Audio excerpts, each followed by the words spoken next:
Oh, here was working on it. I apologize for that first broadcast. I got so much new toys here to play with. Got people coming and going here. Just, um, I need to get on here and talk about what really has been happening with Millican. It's been going on um, back in the 90s. I just taken so much of it, I can't put up with it. Um, I've been probably put my food. Now, anything I say, I approve. I hired a private investigator. He comes down here from Terre Haute, Indiana. He works for PoliceViews.com. He's an investigative reporter. And he also has done investigative work for, as far as I can understand, the Department of Justice. And I've been making these complaints to Miller County, and they keep thinking because I've been in a bad car that I don't know what I'm doing. Well, I've had enough. I've been poisoned. It wasn't poison. It was my grandmother's blood thinner called Coumadin. Warfarin. Same thing as Decon. I got samples of it, and I got records where I told people I got records where I told the sheriff's department I got records, hard records, not somebody wrote down no tapes. I got paper trails where I told people, and I told the sheriff's department they didn't do that. They say they don't have no records or reports. All the plans. Uh, they say they don't have no reports or no voluntary statement forms. I can go here within reach and get some.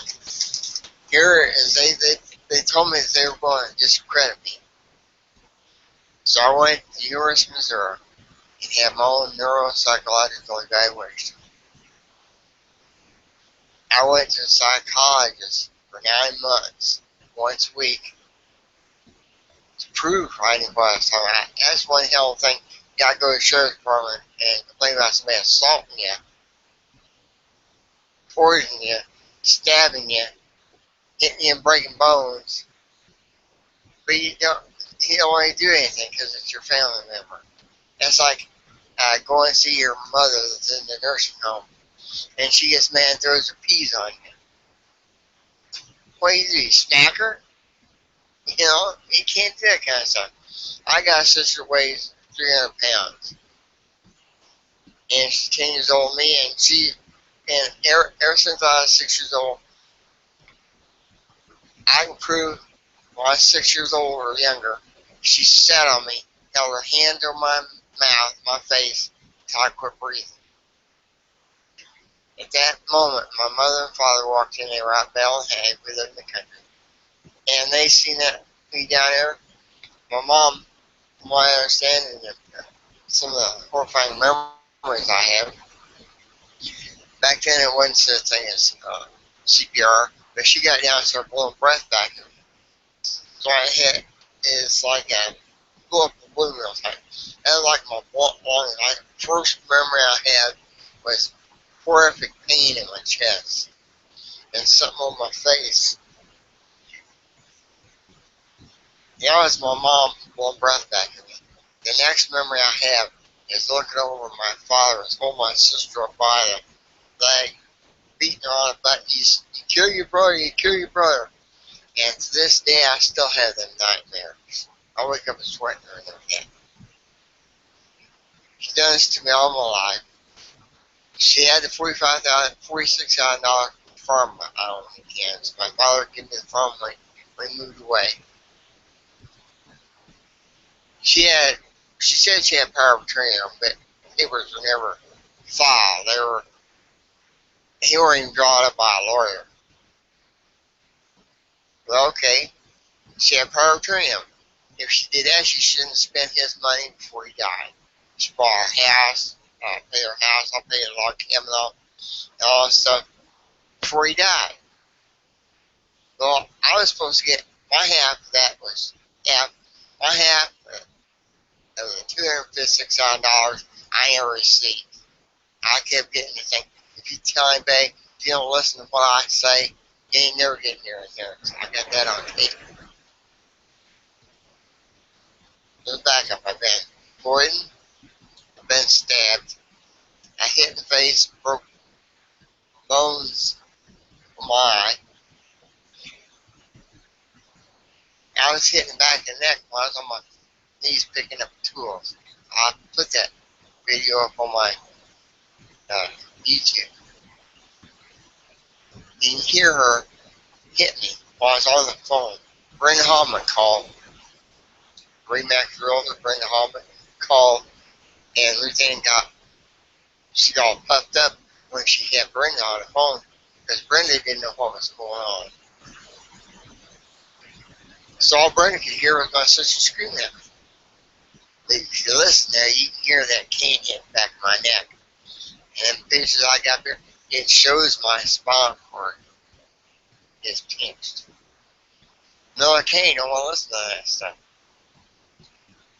I won't get into that, but back in 06, I seen who was stealing cows around here. And when I went to the highway patrol to turn in Miller Kane, I thought I was doing it.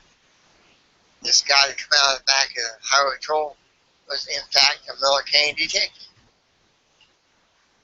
And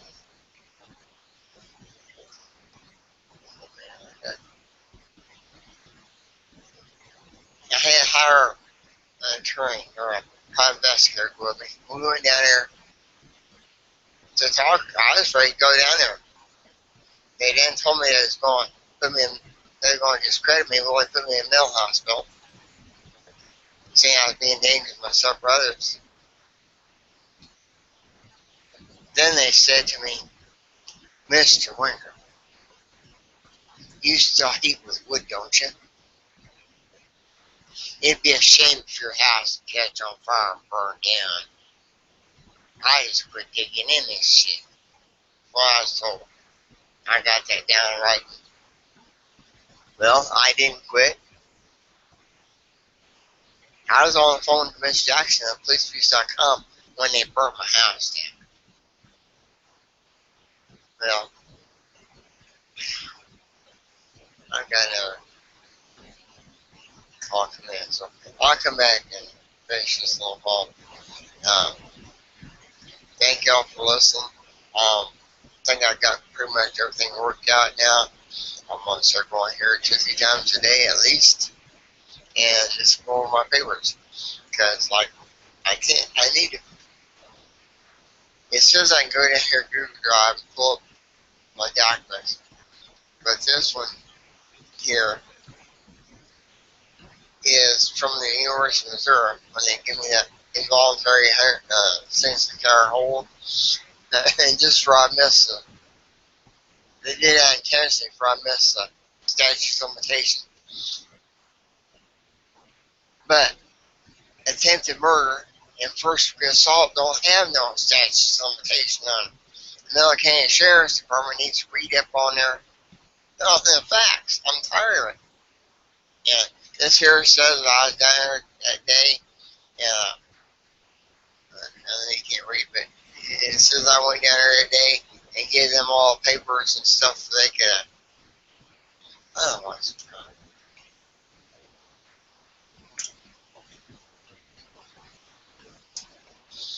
If that'll make a difference. Yeah, it might make a big difference. It says that I went down there that day, and the female sergeant was there. I pissed her off because I got her on tape telling me if I didn't quit this, she's going to come to my house on her day off and beat my ass. When I told her I had that on tape, it infuriated her. And she had to go and say, well, I'd be in danger from some others trying to discredit me. They didn't know I just left the Highway Patrol General Headquarters in Jefferson City, Missouri. At that time, it was Sergeant Frederick Smith. But now he's a captain down from the top, not over here in the satellite program. He's captain from the top. And I told him what they were going to do. I left Howard Troll. He said, go to Captain Mays in Eldon. Tell him what's going on. I went there. Captain Mays called the sheriff, Mr. William Abbott, North County Sheriff. He called him and said, Mr. Winger's afraid to come down here. He said, oh, send him on down here and that'll happen. I got down there, walked through the door. The dispatcher says, he's expecting you, Mr. Winger. Don't leave. He walks him. Warrants over to the judge to be signed. He will be right back. About that time, that female sergeant came out there. Why do you want to talk to sheriff? Why do you want to talk to sheriff? Well, I told her, I said, you keep losing papers. And when I was down there 8 months earlier, I had signed 3 copies from witnesses. They lost 2. So I went there and said, I want to give them this paper for a safe. She looked at it and says, you don't even know what day it is. That was because it was signed in front of witnesses 8 months earlier. Well, I just want to get out here and see this working. I'll put this up on YouTube. All things come down. I've been poisoned. I've been stabbed. I've been hit in the face, broke bones in my eye. I sit back in the neck, pierced my spinal cord. You can go on here and see that. It shows the CAT scan. I've been stabbed. I've been poisoned. I've been hit. And I have $45,000 from the sale of the farm, plus half of $256,000. And to top it off, Brenda Hoffman come me down the court and say, I'm going to get my name on everything, Rick. It's all going to be mine when she dies. And there ain't going to be nothing you can do about it. Well, Miss Hoffman, if there's anything watching this, I hope they find out that you're a big crook. She did get her name on it. Her name is on the property. She's just as much owner as my sister is. So when my sister dies, it is all her name. There's a couple facts aren't well known here. If anybody has a chance to talk to somebody that knows real estate law, if the real, let's call it personally, coerces, conspires with somebody about this, exploits you, because I got disabled, they don't think I know what I'm talking about. Coercion, conspiracy, exploitation, embezzlement, her having her name on there, and this paper is a copy of the check that you give me to keep my mouth shut. So it's coercion, conspiracy, exploitation, embezzlement, bribery, and theft. And she says she's married, but she's married to her brother. And then that puts it all on tax evasion. That's another 5 years in the cookie. I don't know if incest is anything or not, but if anybody finds out that I'm wrong, please, my God, tell me. Because I think as much I've been up here talking about this, if I was lying or anything wasn't true, yeah, I'd probably be sued by now. You got the wing. I'm real upset. And I hope to God enough people see this and comes to my help. I need help. Maybe come out on disability. I'm on Social Security disability. I get barely enough money to pay my bills with. And after this all comes, after all the dust settles, this should bring in quite a tidy sum. So you got the wing here, Man for Justice.